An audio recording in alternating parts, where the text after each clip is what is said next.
Hello from New York, and thank you all for coming.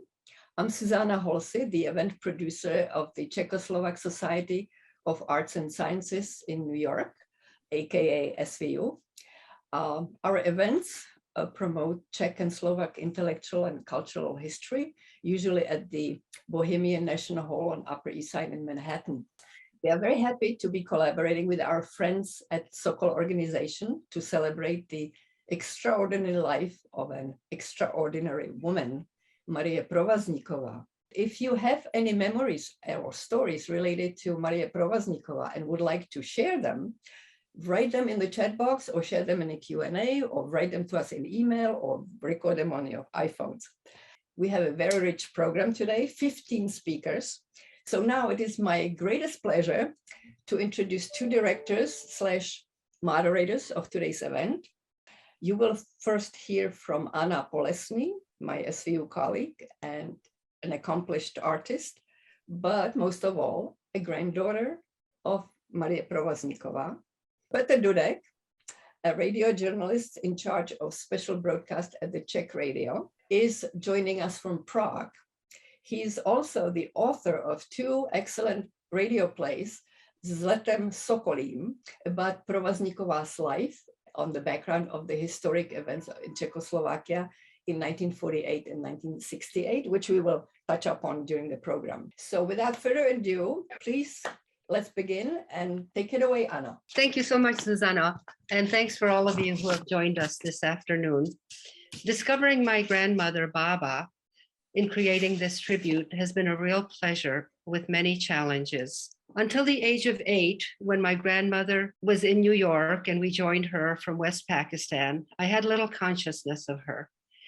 There were experiences and family stories, like when preoccupied with more important thoughts, she drove her convertible straight under a truck, never to drive again. Or the fires in the kitchen when she was cooking, her mind full of more important matters than cabbages and pork. So who was this person, Marie Provazníková, who cooked for our family, brought to our dinner table Czech luminaries like Olga and Alice Masaryk, daughters of the first president, musicians Firkušný, Kubelik, and who laughed just as heartily as we all did when Foreign Minister in exile Feyerabend slurped soup straight from his bowl, looked at the children and said, "I'm showing you something that you should never, ever do in polite company." And when once legitimately upset with my mother and seeking my Baba's support, she pointed out that hurt feelings were not a good idea. Compassion and kindness was always her way. I didn't know the public persona until years later. I did know that when not in the kitchen or at the dinner table or out in the world, she was always in her tiny third-floor office, typewriter tap, tap, tapping, her way back to the world she knew and loved, and was determined to keep alive through her extraordinary commitment, tenacity, and hard work. We called it Sokoling, Baba Sokoluje. And how can one distill 100 years of a lifetime into 120 minutes?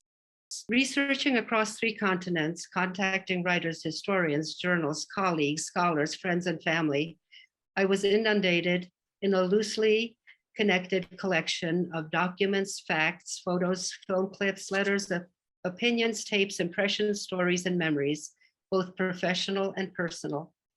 You'll see the collage of bits and pieces that emerged, together organized to make an impression, a feeling for the whole person. 120 minutes is not nearly enough for a comprehensive portrait.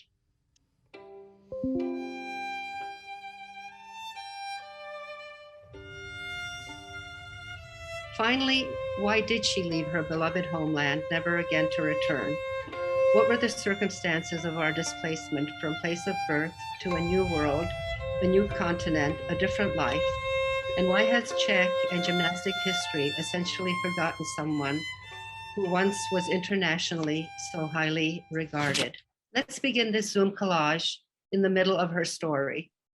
On the world stage, the 1948 Summer Olympic Games in London changed Provazníková's life forever. Harry Blutstein, here from Melbourne, recently published The Cold War Olympics, in which my grandmother's drama in politics and personal events inhabit the first chapter.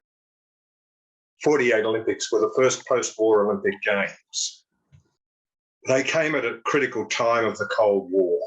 The Cold War had just started, but also the Soviet Union had overrun Eastern Europe, which of course included Czechoslovakia, with the push of 1948. The whole point of the Cold War was that it wasn't a war involving guns and arms. It was fought in other forums. It was fought by showing the superiority of culture. That is, if you can call comics culture. There were American superheroes who fought for liberty and the American way, and there were Soviet superheroes who fought for the common man and for equality for all. But there were other forms of fighting the Cold War. Both sides sent opera companies around the world, art exhibitions, and with the 1948 Olympics, thoughts were turned to also using the Olympic Games. And Stalin, although he wasn't really interested in sport at all, was very interested in trying to use the Olympic Games to prove the superiority of the Soviet man and woman over that of the decadent West. In 1948, he asked his Minister for Sport, who was very keen to send a Soviet team to London, whether he would write a note to him and sign it saying that the Soviet athletes would beat the American athletes in the medal count. The sports minister, being a very wise man and realizing that Stalin was not someone to disappoint, and there was no way that the Soviet Union could beat the US at this point, refused to sign. Nevertheless, all thought was turned to the 1948 Olympics, and Stalin sent a fact-finding mission to the Soviet Union, to London, to see the lie of the land and to get some feel what might happen should the Soviets send a team to Helsinki. Now, the great worry was that it would be used for propaganda, particularly if the Soviet Union did not win in Helsinki. And certainly the fact-finding team wanted to avoid cartoons like this, which actually did appear in Helsinki, although quite unfairly, because in fact, the Soviets came very close to beating the US, amazingly, as they'd had very little international experience. You're going to hear about the Slet later, and that Maria Provazníková made herself very unpopular with the new communist regime, and they did everything they could to stop her getting to London, where she was the manager of the gymnastics team. They held up her visa until the British embassy was closed, but the British, understanding the Cold War implications, opened the embassy after hours so she could get her visa to London, and they also arranged a flight on British European Airways so she could get there.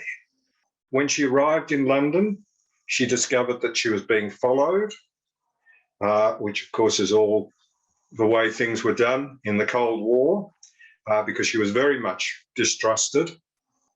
And one of the people, when she arrived in London, who wanted to see her was a Soviet general, Gleb Baklovnev.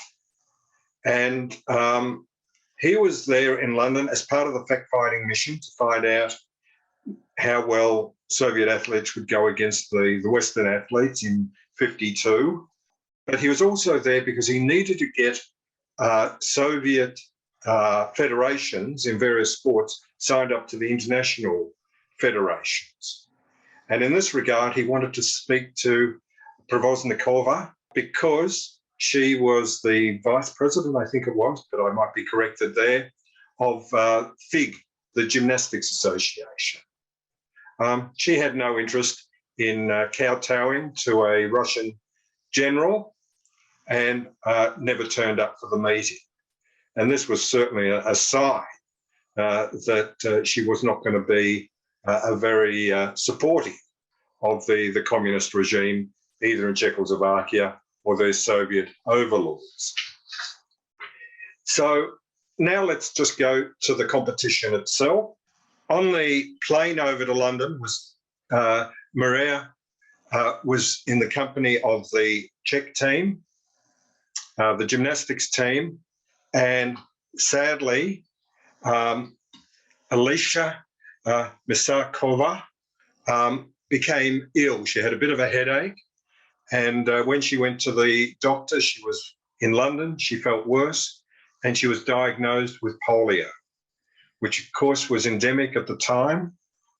And within a day, she was in an iron lung. So just imagine the impact on the Czech team and Maria to having one of their team, a woman, vital, the top of her physical peak, in an iron lung. That's the team. The competition went ahead. It was late at night, and it was really between Czechoslovakia and Hungary. And as it came to the last exercise, with I think Czechoslovakia half a point behind or something like that, someone came into the gymnasium, spoke to Maria, and said that they got word from the hospital that her sister, who was also on the team, needed to get to the hospital straight away if she wanted to see her sister before she died. She wants to see Eliška. Marie did not tell the sister, waited till the final exercise, which ended up in a Czech victory, and then they all rushed off to the hospital. At 8 o'clock the next morning, Eliška died, which was very, very sad. Again, the next day or a day after that, there was a cremation. Of course, Maria expected to speak, but the communist officials tried to stop her. A number of the other members of the team, when Maria said she was going to defect, said that they would join her. She talked them out of it. They were too young to make that sort of decision, whereas she'd thought about it for some time. And that was the last time she saw the athletes, and she went into hiding and stayed with a Czech journalist in London. And may I say, this was the first official defection in the Cold War. And it became important because it was a propaganda point, namely that here was someone who'd seen the communist regime and had chosen the West over communism. It got a lot of publicity at the time, of course, did not go down well. And in future Olympic Games, when the Soviet Union and other communist Eastern European countries participated, they were always accompanied by a very large contingent of secret agents who were there solely for the reason to stop similar defections as happened in London. So it really set the pattern for future Olympic Games. And of course, this is the sort of propaganda that the Soviet Union and the communists in Eastern Europe wanted to avoid.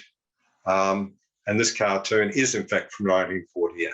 If you're interested in reading more, there's quite a long description of this and other Cold War Olympics in my book. And thank you very much. 1948 was a critical year in Czechoslovakia.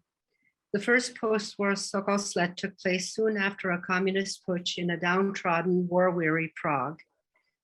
585,000, let me say that again, 585,000 lay citizen gymnasts of all ages and both genders participated in performing group calisthenic routines to a total audience of 2 million.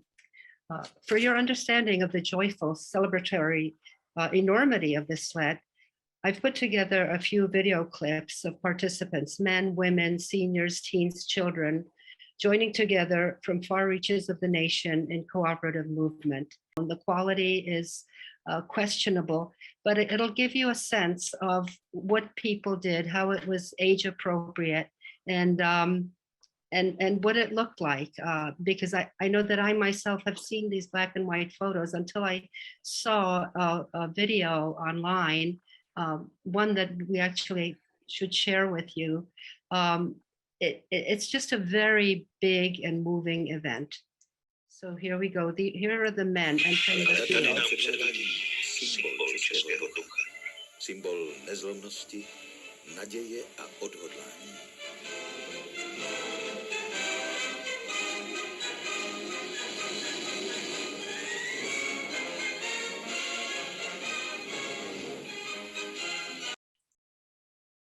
And here are the women.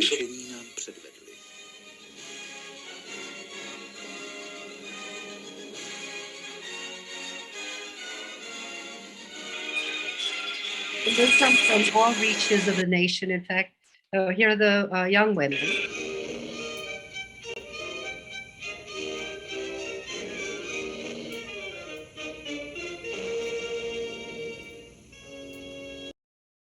Now these are the seniors. Now many of these men had been in the Czech legions. Hrdinové odporu a slavného květnového povstání. Co jim připraví posletové dny a roky?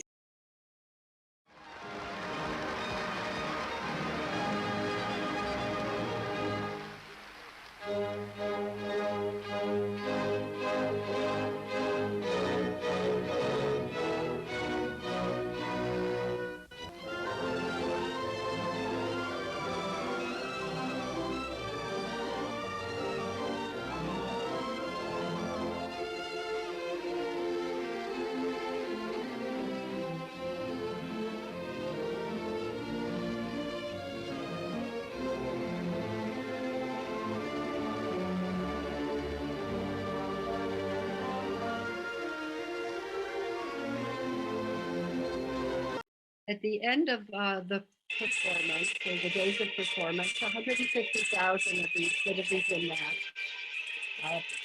made a parade through Prague. And again, it was an incredibly joyful occasion after the Second World War. And now we come to the little girls.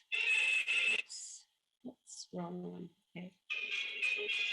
Now they're entering the field. You see, they're all holding on to a rope so that they don't get lost and get to the right place.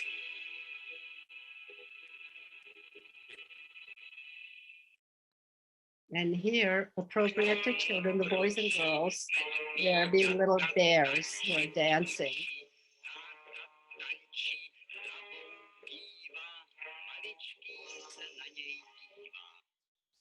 My sister, retired public health physician, Dr. Zuzka Eggena of Los Angeles, was 9 and one of the 49,988 girls. Again, I'll repeat that, 49,988 participating in the girls' composition. Petr and Zuzka will tell us about the Slet in a no longer Nazi-occupied, but now communist Czechoslovakia, and what it was like to perform with her Baba on the high tribunal. Hello, so this is Zuzka. I am the eldest granddaughter, and because I'm 5 years older than Anna, I do remember more. In fact, I have quite a few good memories from towards the end of the war and thereafter. Now, in case there are some people who don't know, Sokol is the word for falcon. And this Slet we've been talking about is like a congregation of birds, the festival. And that's why when all the falcons flew together, it became a Slet. Well, at the age of 6, shortly after the war, I was first taken to Sokol in Mladá Boleslav, where we lived. There we gymmed, drilled, did calisthenics, played games twice a week. This was very important for our family, and I really enjoyed it. And it was quite exciting to find out about the Slet coming up in the summer of 48. And for this, the little girls with whom I participated learned certain things to be able to do them all together en masse. There were special trains that took us to Prague. Schools were all closed, and the ones in Prague became dormitories. I remember sleeping on a mattress on the floor, first time away from any family member, crying myself to sleep because I was so homesick. It was only the next morning that I was told that my grandmother had come to see how I was, and I missed her. So this woman, this was probably the busiest days of her life, took the time to come all the way to the outskirts of Prague to see her granddaughter. Now, participating in the Slet made an enormous impression on me. In fact, 5 years later, after we had come to this country and I learned English, I wrote a school essay about it. So I'd like to just read a few lines because these are the impressions of a little girl when she was a few years older. At last, the day came when the children's calisthenics took place. We marched in rows into the large stadium and saw the thousands of people applauding and cheering. All the gymnasts drilled at the same time. We were all synchronized. For 3 successive days, we did this. And I wrote down, we did it very well because we had practiced for a couple of months earlier. And up there on the leader stand stood my grandmother giving us directions. I felt enormously proud of her. They all knew that she was against communism. I realized how everyone loved her because they were all cheering so much. So to this day, I feel incredibly fortunate to have had this experience.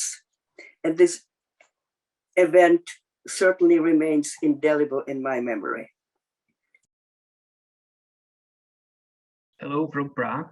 I'm very grateful for what Andula showed us because this gives you an idea about the Slet, and I will try to say a few words about the Slet itself and then line it up with the games in London, which is what we heard from Professor Blutstein about.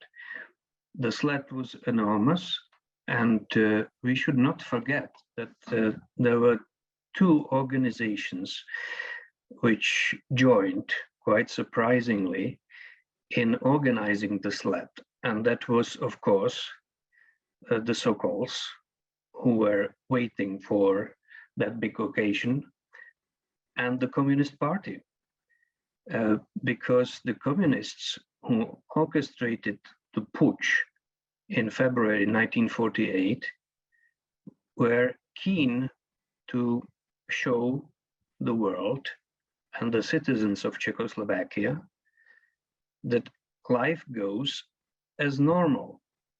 It means the Sokols have their sleds as usual. I think we have already understood that it was not really the case. The Sokols, as we know, were a democratic organization supporting the tradition of pre-war Czechoslovakia. The Sokols were, in fact, instrumental in starting the life of a new nation in 1918. The communists were the exact opposite in almost every respect. So there were 2 parties or 2 parts organizing the same event. The communists sponsored the Slet heavily. They, for example, constructed a new bus station in Prague just for the occasion of the Slet, and the bus station, by the way, is still operating. They helped with the supply of water, they provided money, organization, and you can still see the remnants of the huge construction site which is around the stadium. That was all part of the communist support. What the communists expected in return was obedience. And people like Maria Provazníková were unwilling to provide it. But this quite unexpected coalition somehow worked together and the Slet went through. Of course, there were signs of discontent with the communist government. Some Sokols were arrested even during the Slet, and the atmosphere was tense. In this atmosphere, Maria Provazníková traveled to London to the Olympic Games we heard about. The fact is that she did not return. I'm happy to introduce Professor Robert Tomanek, who is professor of anatomy and cell biology at the University of Iowa, where the area of his research has been cardiovascular science, with an emphasis on the coronary circulation. Professor Tomanek is an organizer of Sokol Life, and he is currently on the board of the Sokol Museum and Library. He will speak about the history of Sokol. Professor Tomanek. Thank you. First slide illustrates a book that I wrote, and for the reason that the history of Sokol illustrates that Sokol was a movement encompassing all that is Czech. It's worth saying that again. The history of Sokol illustrates that Sokol was a movement encompassing all that is Czech. For this reason, preservation of this historical movement is necessary for understanding Czech history. Preservation of the Sokol movement is actually the foundation of the Sokol Museum and Library, which has a free online virtual museum for the purpose of sharing the story of Sokol's contributions. The numerous exhibits enable a sharing of the story of Sokol's contributions to not only gymnastics, but culture and democracy as well. Underscoring the ideals of Sokol was the Czechs' determination of self-governance that went back even before the foundation of the organization. The first part of this is based on the principle of a sound mind and a sound body. It goes beyond this because there was a need for an ethnic identity for Czechs, but an identity which was not exclusive of other people. The Czechs wanted to be recognized within the Austrian Empire. One of the tenements of this organization was equality of all people, sole responsibility, and democracy. You can see why they didn't want to coexist with fascists or communists, and also brotherhood and fellowship. The ideals of the Sokol movement can actually be traced back to some philosophers and historians such as František Palacký, and then this journalist Karel Havlíček Borovský, who emphasized a more morality in politics as well as private life and an ethnic and diligent work of striving. His writings impressed Miroslav Firš, who was one of the founders of the Sokol movement. And the next slide is something about the two people that founded the Sokol movement. Interestingly, these two founders were actually Germans who lived in Bohemia, but their identity was with the Czechs. And they were sympathetic to the quest for a free and just nation by the Czech people. Firš was a philosopher, a student of Greek culture, and he embraced German gymnastic program. He adapted this to the way of the Czech people. His broad concept of Sokol was that of an ideal man who would help Czechs in their quest for a free and just nation. Jindřich Figner, the first president, stressed equality and brotherhood, and he actually financed the first Sokol Gymnasium, which was Sokol Prague, and actually provided the money for the building of their building, which stands today. The next slide illustrates an important point about the Sokol's involvement in World Wars I and II. They played very important roles. Many Czech soldiers in the Austrian army defected during the First World War and formed a group called the Legion, and they then joined allies during the First War. The leadership of this group was composed mostly of Sokol members. In World War II, the Czech resistance group was founded by Sokol members, and the assassination of the Nazi leader Reinhard Heydrich was actually facilitated by a Sokol member who threw the bomb into Heydrich's open automobile. And the next slide illustrates the contribution of Sokol to something that is often overlooked in the history of Sokol, which is competitive gymnastics. Much well documented is the contribution of Sokol to physical fitness and education. But the Sokols produced many, many international gymnastic champions, as shown on this slide. Not only were they successful in the Czech lands as developing these gymnasts, this was also true in the United States. For example, 3 of the 8 members of the 1924 US men's gymnastics teams were Sokols. And this point is important to illustrate how important Marie Provazníková was in this component of Sokol, which was competitive gymnastics. As noted earlier, the 1948 women's Czechoslovakia team won the Olympic gold medal in London, and this experience was bittersweet. The team returned with gold medals, but also with the ashes of their teammate Eliška Myšáková, and without their leader, Marie Provazníková, who defected to the United States. This is actually the gold medal that was awarded to Myšáková. That is the only one that was awarded in the Olympics at any time in memoriam. And the next slide shows portraits of 2 legendary Sokols. And these legendary Sokols overcame difficulties in their lives.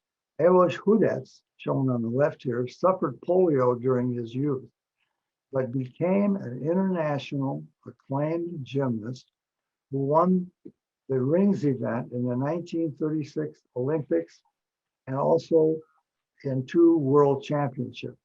He was especially recognized in the 36 Olympics because they were in Germany, and to Hitler's displeasure, he not only won that rings event, but he won it by a fairly large margin. And today we are honoring Marie Provazníková, and she's shown here in this portrait. And she stood, of course, for defiance of the communists in her Czechoslovak homeland and became probably the first defector from the Olympic Games. And the last slide shows some of her service and contributions in her lifetime of activity. She was the director of Sokol Women and served for many years in that capacity, founding member of International Gymnastics Organization, professor at Charles University and later in the United States, organizer of gymnastics for women at the 48 Games, leadership role in many Prague sleds and also in sleds in the United States. And of course, she defected in 48, and then after 1948, served in the US. And this is her collection of medals and pins, which she saved over the years from various sleds. And with that, I will close. Thank you, Robert. Visionary and courageous is how my grandmother is often described. The birth of my mother illustrates her vision and courage.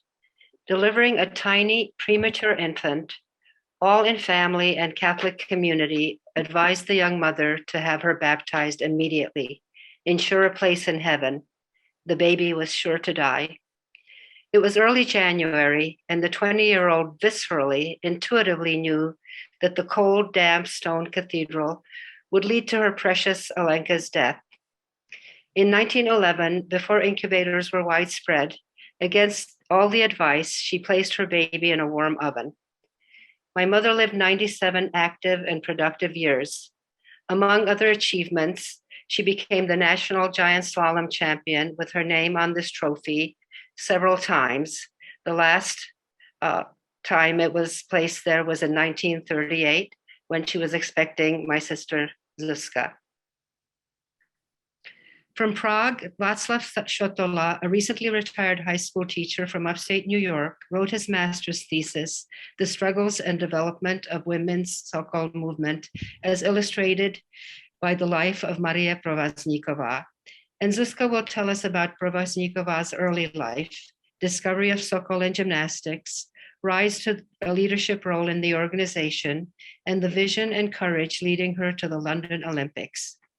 Kateřina Pohlová of the Education Department and Historical Documentation of Czech Sokol will tell us about two programs that Provazníková initiated during her tenure as head of the women's division. Vašku? And I'll give you I guess Provazníková 101 is just an overview of her life. And Zuzka will interject some of her memories of her grandma. So just briefly, she was born on October 24th, 1890 in Prague, Karlín. She was oldest of four, of engineer Václav Kalouš and Maria. And they were both into into education. And so it was no doubt that she will go to gymnasium and then university. And Zuzka was going to say something about her grandma at this point. Yes. So do you want to get into it? Go ahead. Yeah.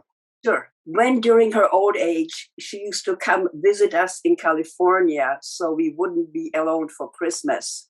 She used to reminisce, saying, "When I was little, I was taken to school in a horse-drawn carriage. Now I come to visit you on a jet plane." She was fascinated by progress. She marveled at technology. She continued to want to learn about new things happening. So her early education was just the beginning. She spent her entire life learning and teaching. Thank you very much. And so we know that she became Sokol at her native Karlín in 1897 when she was about 7 years old. And then she entered Minerva Gymnasium for girls in 1902, 1903. And she actually joined classmates such as Olga Masaryková, and one of her upperclassmen at that time was also Alice Masaryková, both daughters of the future president. And the interesting thing is that she became a member of the Gymnastics Club of Ladies and Girls of Prague while she was at Minerva. The good thing about that was that at this organization, she made the girls there form their ideas, friendships, and skills that became useful later when they became leaders of women, such as when Maria became a leader of Sokol herself. So she eventually returned to Sokol Karlín, and she was really early recognized as somebody who can organize and delegate, and I guess that's what eventually led to her rise through the ranks and her abilities to run huge enterprises such as the Slets, which were not easy to do. So by 1907, she became one of the leading figures in Sokol Karlín, and in 1907, she also participated in one of her first sleds. And it became obvious at that time that the women should design their own exercises, because the exercise during this sled, this calisthenics, were designed by men. They were very military, and it was not very fitting for ladies, for women. That was the idea. Anyway, but what happened in 1908 is that she developed some kind of infection of the inner ear, and that hobbled her physical activities for quite a while. and at that time also she married on May 25th, 1910, and she dropped out of Minerva at that time. And she gave birth on January 11th, 1911, to her only daughter, Alena. In 1912, there was another Slet, the sixth one, and women for the first time were able to organize their event. But Maria did not participate in this Slet because she was taking care of her newborn daughter, Alena. But I believe that in 1914, the board of directors of Sokol voted that women will be equal with men in Sokol, and that was a huge milestone for all the women.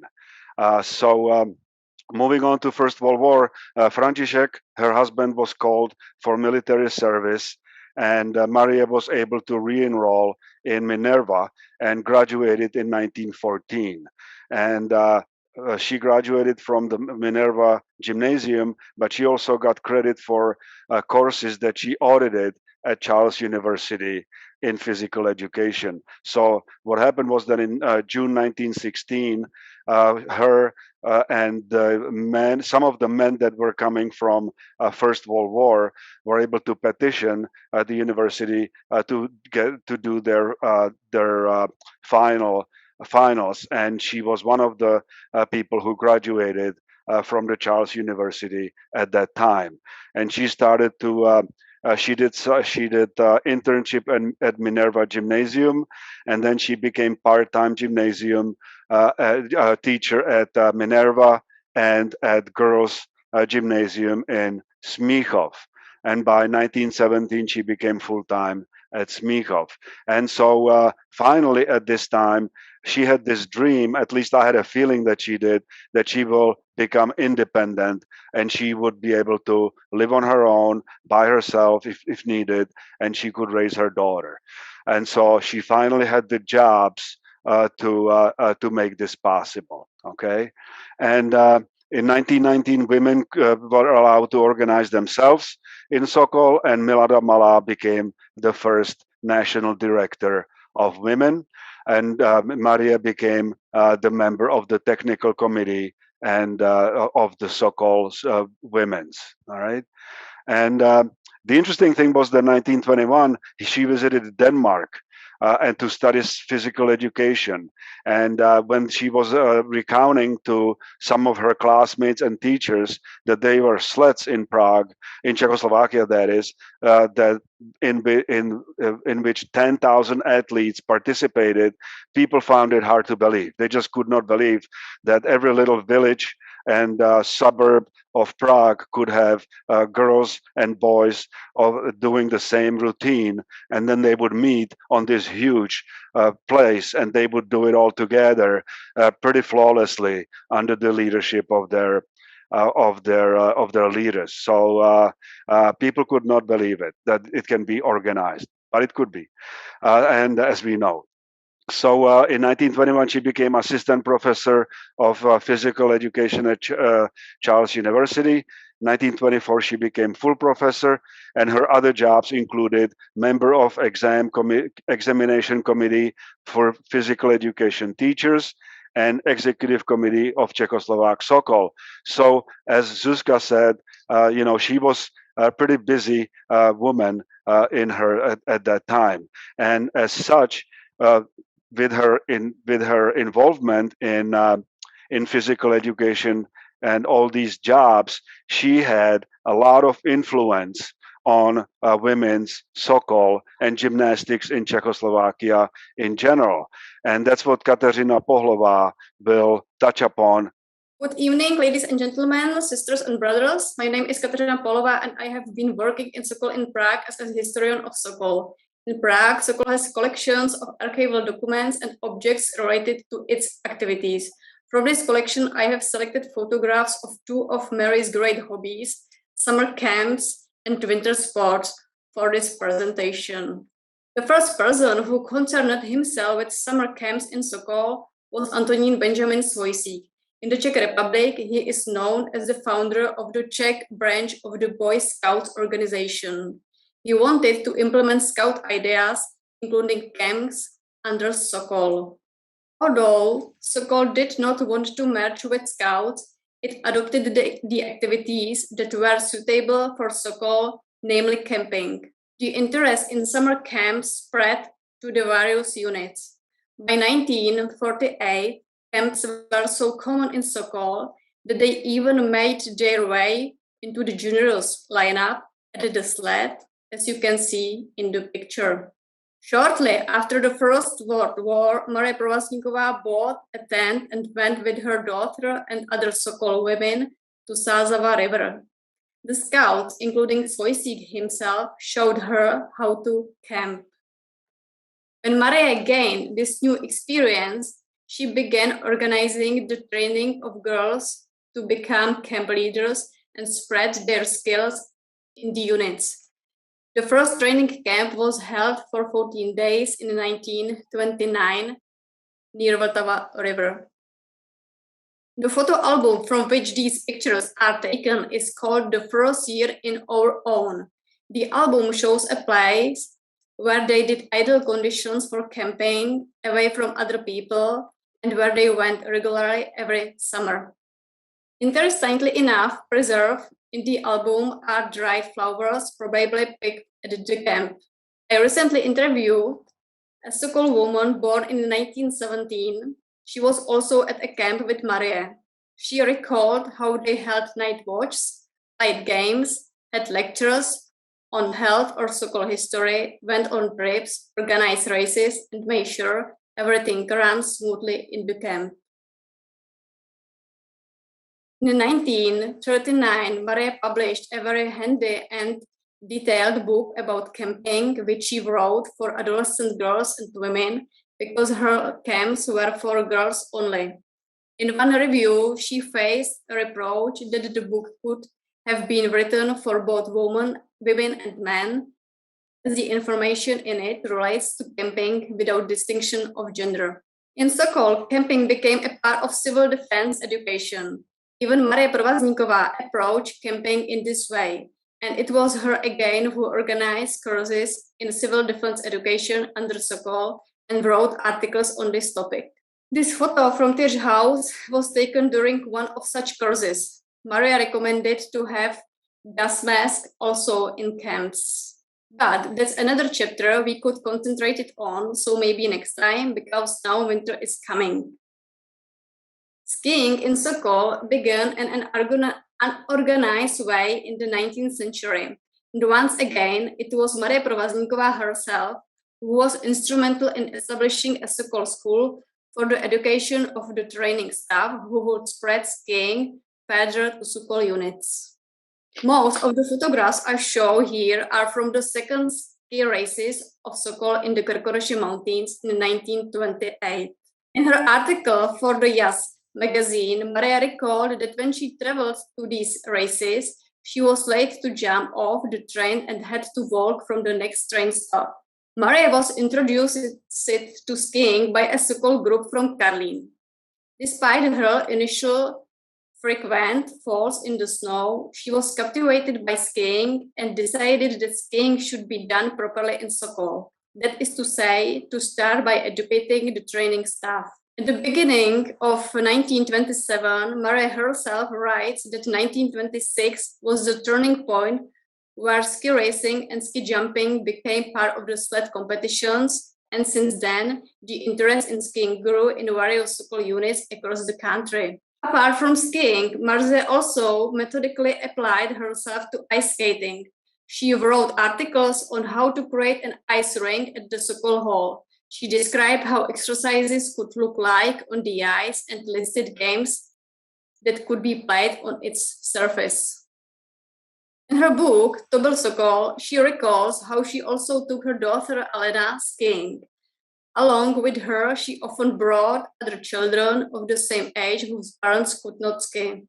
Thus, she became known for having a crowd of children around her in the mountains.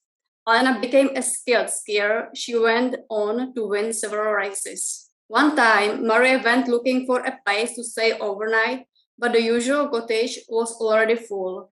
It took her a long time to find another place to sleep in the Krkonoše Mountains. She decided, therefore, that it would be best in Sokol build its own hut. Soon, the idea turned into action. The news spread all over the Czechoslovak Republic that the first cableway in Czechoslovakia was to be built in the Krkonoše Mountains. Marie Provazníková and others immediately set out for this location. Next to the soon-to-be opened upper station of the cableway, there was a large meadow with a beautiful view of the countryside at the valley. During the first visit, the idea of building a Sokol cottage was born. It was to Maria's credit again that she managed to overcome all obstacles, both bureaucratic and financial. The cottage was inaugurated on the 10th anniversary of the Czechoslovak Republic in 1928. It was a large and very modern building.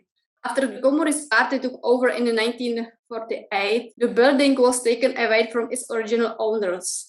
According to her book, To byl Sokol, Marie believed that one day the Sokols would return to the cottage.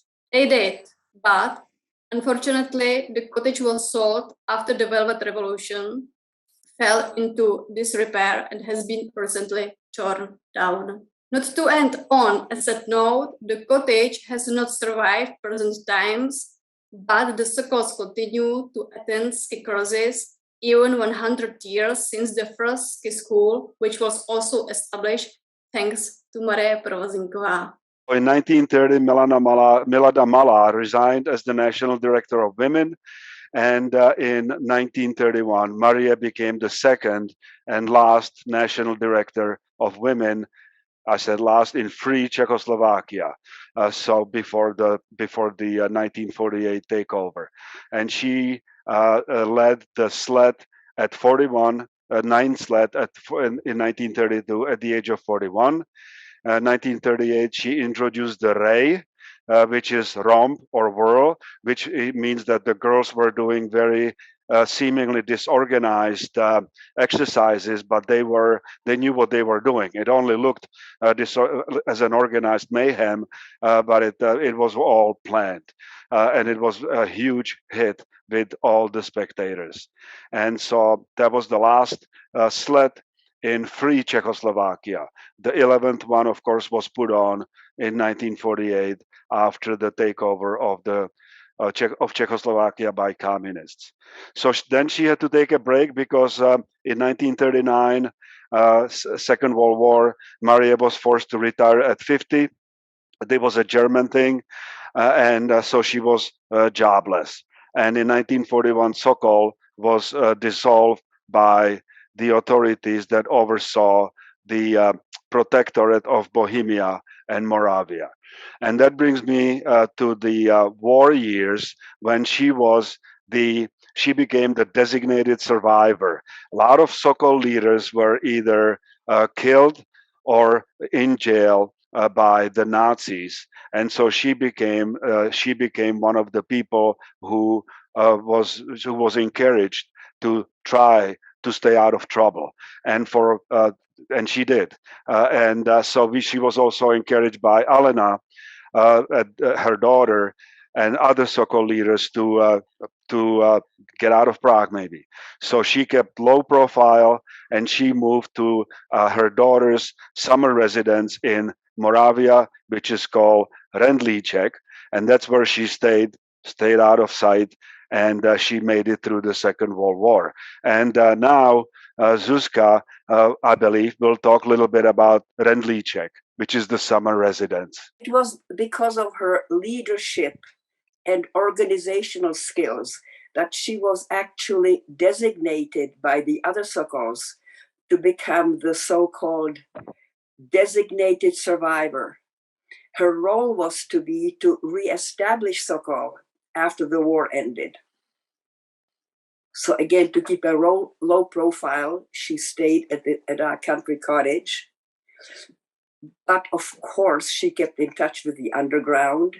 She kept in touch with other Sokols. And she was determined to be able to help the other Sokols. So she cleared the boulders and rocks on the land. She enhanced the soil with peat moss. She planted vegetables, fruits, I remember only red currant and gooseberries, also kohlrabi. She had chickens, rabbits. There was a really mean goat that usually stepped into the pail after it was milked. But this goat had 3 kids every year, and those could be butchered. Now, finally, she ventured into trying to raise a pig. And all the farmers were totally skeptical. But to their amazement and amusement, this grew into a 2 metric ton, I don't know how many pounds that is, a huge hog. So that turned out to be very impressive. But to butcher it, to even own it, was considered contraband.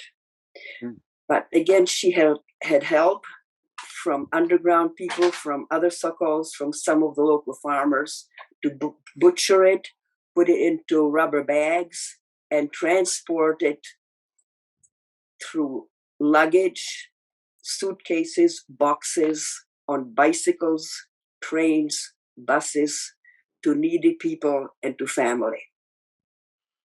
So she supplied her family and needy Sokols with important food during this terrible time. After the war, there's another interesting episode where after the war, the Sokol movement was on the verge of being combined with other gymnastic organizations. Of course, the communists were one of them, and it looks like if it wasn't for her, she was the one negotiator for the Sokols, and she resisted, and she would not have none of it. So at least for a while, Sokol actually stayed independent on its own. So that was a kind of a show of her toughness with negotiations, and. Zuzka, I have something here about 1945 birthday celebration. Yes. Do you want to do that? Okay, go ahead. Yeah. Yes. So it was just a few months after the war that she turned 50. My mother took me to Prague, to her apartment, which was near the Bridge of Legions. And there gathered representatives of the women's units from around the entire nation. They each brought gifts typical of their region. The one I remember was an O-scale coal car, about this big, full of lumps of coal. The other ones brought whatever else was the regional specialty. I don't remember that. But this was probably the first time that I realized that this woman was more. She was not just my grandmother. When so many people came, showed so much love, so much admiration, I knew that she was somebody very special. Let me just finish after the Second World War that she ran into trouble with the communist regime, with the new communist regime. She was appointed to the Ministry of Education, and the department that she was heading concerned with physical education of women. And the unfortunate thing was that the department became infiltrated by communists who actually insisted on using some kind of a physical education book that they brought from the USSR, which turned out to be a book that was a copy of an old Sokol manual or something like that. She actually quit the ministry because what happened was that her own secretary, who became a communist, began to make decisions without her knowledge in her stead. And I was like, no, I'm not doing this. And she quit. And so she agreed to do the 11th Slet in 1948 because what I read somewhere or heard somewhere is that people said without Provazníková, there would be no Slet because she had such a great organization abilities that she was able to. She was one of the few people who could pull it off. So Then, of course, she also went to the, as my previous speakers mentioned, she went to London to the Olympic Games, and that was the end of her career in Czechoslovakia. In 1947, there was a large delegation of the Sokol leadership who went to America to visit the Czech Sokols, not only to thank them for their wartime help, but to also invite them to the Slet the following year. I think they spent about 2 months there, so it was a long trip. And when they came, my mother took me to Prague to be included in those who were welcoming the group. So it was wonderful to see her. There's a clip somewhere of the procession that walked from the airport. There was this celebration. We marched down the streets to a lot of cheering and happiness. But what I remember particularly, that she brought us gifts that were real novelties from America. One was these dolls that you give them a bottle of water and they wet their diapers. We'd never heard of anything like that. We got ballpoint pens, but the most curious were boxes that looked identical. One was called cornflakes, one was called ivory flakes, and they made us totally confused. The latter one, the ivory flakes, tasted absolutely terrible. But at any rate, I'd like to conclude with saying that Maria Provazníková was an innovator. She was a trailblazer. She broke so many glass ceilings before we knew that's what they were called. But to me, she was always, most importantly, my very loving grandmother.